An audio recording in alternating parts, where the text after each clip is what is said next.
ప్రధానమంత్రి గారు కానీ కేంద్ర హోంశాఖ మంత్రి గారు కానీ మణిపూర్లో మండిపోతున్న ప్రజలని కాపాడడానికి ప్రయత్నం చేయలేదు. అక్కడ రాష్ట్ర కేంద్ర ప్రభుత్వాలు ఎలాంటి ప్రజల యొక్క మానాలకు ప్రాణాలకు రక్షణ కల్పించలేదు. ఆ చర్యలకు పాల్పడకపోను ఎన్నికలలో ఓట్లు అడగడానికి ఎన్నికల ప్రచారంలో మునిగి తేలిండ్రు. మణిపూర్లో ఉన్న సామాన్యమైన ప్రజల ప్రాణాల కంటే ఎన్నికలలో రాజకీయ ప్రయోజనాలే వాళ్ళకి కావాలి అని చెప్పి వాళ్ళు మన కళ్ళ ముందు కళ్ళ కట్టినట్టుగా వ్యవహరించారు.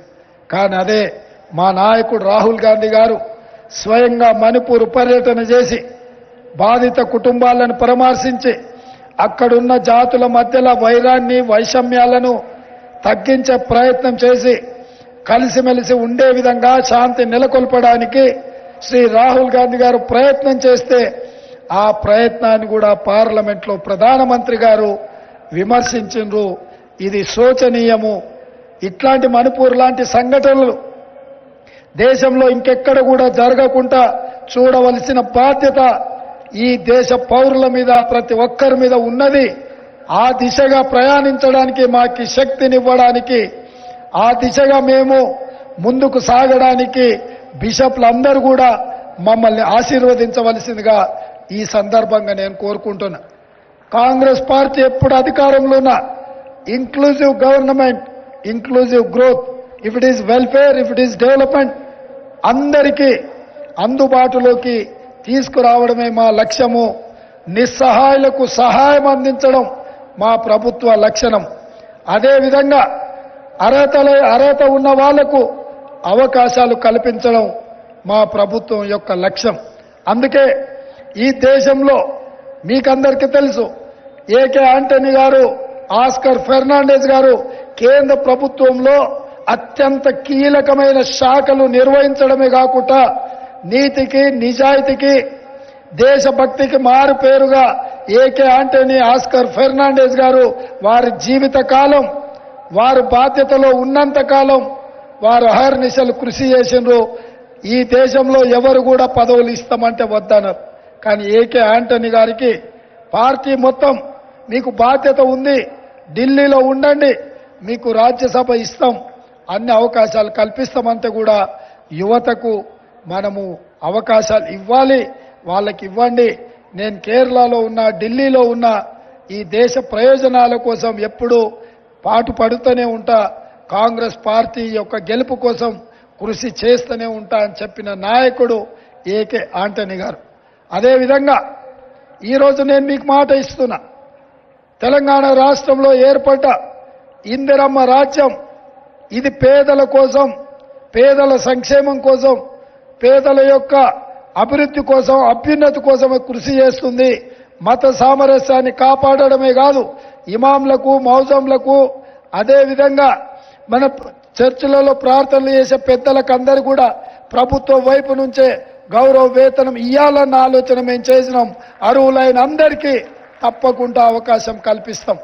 ఇదే కాదు, ప్రభుత్వం అమలు చేస్తున్న సంక్షేమ పథకాలు ఇందిరమ్మ ఇండ్లు కావచ్చు, లేదా కళ్యాణ లక్ష్మి కావచ్చు, లేదా ఇతర సంక్షేమ పథకాలు 500 రూపాయలకి ఇచ్చే సిలిండర్ కావచ్చు, మహాలక్ష్మి పథకం ద్వారా అందించే 2500 ఆర్థిక సహాయం ఆడబిడ్డలకు కావచ్చు. ఈ రకంగా ఏ సంక్షేమ పథకం తీసుకున్నా క్రిస్టియన్ మైనారిటీ సోదరులకు చివరన ఉన్న ఎక్కడనో మారుమూల పల్లెలో ఉన్న వాళ్ళకు కూడా ఈ సంక్షేమ పథకాన్ని అందించే బాధ్యత మా ప్రభుత్వం తీసుకుంటుంది. సంపూర్ణంగా భద్రంగా విశ్వాసంగా మేము మీకు పరిపాలన అందిస్తాము. మేము పాలకులము కాదు, మేము సేవకులము. మేము యేసుక్రీస్తునే ఆదర్శంగా తీసుకొని వారి త్యాగాలను మననం చేసుకుంటూ మాకిచ్చిన బాధ్యతాయుతంగా నిర్వహిస్తూ సతీష్ గారు చెప్పిండ్రు, రేవంత్ అన్న అంటే మీరు అన్నగా ఉంటే మేము అండగా ఉంటాము, మేము ఆశీర్వదిస్తామని. ఈరోజు నేను ఇంత వాడిని అయ్యి ఇక్కడికి వచ్చినా అంటే మా మోహన్ గారు ఉన్నారు. మొట్టమొదట నేను మిడ్చల్ మండలంలో జడ్పీటీసీగా స్వతంత్ర అభ్యర్థిగా పనిచేసినప్పటి నుంచి నా రాజకీయ విధానం, నా వ్యవహార శైలి, నేను తీసుకుంటున్న నిర్ణయాలు ఏ విధంగా ఉండేనో వారికి తెలుసు. జడ్పీటీసీ నుంచి ఈరోజు ముఖ్యమంత్రిగా బాధ్యత చేపట్టిన ఏ రోజు కూడా సామాన్యులకు దూరం కాలేదు, నా బాధ్యతను మరవలేదు. భవిష్యత్తులో ఏ బాధ్యత ప్రజలు ఆశీర్వదించి మీ అభిమానంతో అవకాశం ఇచ్చినా నిత్యం గుర్తు పెట్టుకుంటూ బాధ్యతను మరవకుండా ఈ రాష్ట్రాన్ని అభివృద్ధి పదం వైపు నడిపిస్తూ మత సామరస్యాన్ని కాపాడి మిమ్మల్ని అందరినీ ఎప్పటికీ ఇదే విధంగా కలిసే విధంగా ఏ సందర్భం వచ్చినా స్వేచ్ఛగా సచివాలయం తలుపులు మీకు ఎప్పుడు తెరిసే ఉంటాయి. ఎప్పుడైనా మీరు రావచ్చు, ఏ సమస్య అయినా మీరు విన్నవించవచ్చు. అందుకే ఘడీలలాగా ఉన్న ముళ్ళ కంచెలతో ఇక్కడి ప్రజల్ని ఎన్నుకున్న ప్రజలనే దూరం పెట్టి పోలీసు పహారాల మధ్యలో ఉన్న ప్రభుత్వాన్ని ముళ్ళ కంచెలు బద్దలు కొట్టినాం. ప్రజావాణి కార్యక్రమాన్ని చేపట్టినాం. ప్రజలు తమ వాణిని స్వేచ్ఛగా వినిపించే అవకాశం కాంగ్రెస్ పార్టీ మా ప్రభుత్వం కల్పించింది.